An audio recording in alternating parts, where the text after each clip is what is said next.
Ils ne l'ont pas seulement aidé à traverser les chapitres les plus sombres de sa vie, mais lui ont aussi permis d'exprimer, avec une clarté remarquable, l'interaction entre souffrance, but et force humaine. Il y eut une période où il vécut sous la constante emprise de la panique, comme si une force invisible le suivait partout, juste avant que sa vie ne prenne un autre tournant radical. Il confia à un ami la tempête mentale qui faisait rage en lui.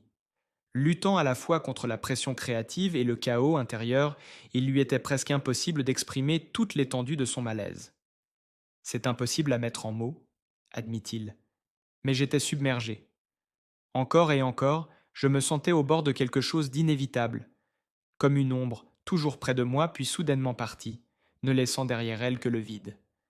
Pourtant, après avoir survécu à la simulation d'exécution et aux années brutales d'emprisonnement, Dostoïevski écrivit à son frère une lettre qui montrait à quel point il avait profondément changé. En réfléchissant à ces 5 années d'épreuves atroces, il fit une confession surprenante. En endurant tant de douleurs, quelque chose en lui avait guéri. Si tu imagines que je porte encore les vieilles peurs et angoisses, sache ceci. Je ne suis plus cet homme-là, déclara-t-il avec certitude. Les peurs qui autrefois le dominaient s'étaient dissipées comme la brume sous le soleil. Qu'avait-il découvert durant ces années déchirantes? Que même la pire souffrance a le pouvoir de transformer une personne de l'intérieur. La peine de prison, la solitude, le traumatisme d'être face à un peloton d'exécution, le travail harassant, rien de tout cela ne l'a brisé.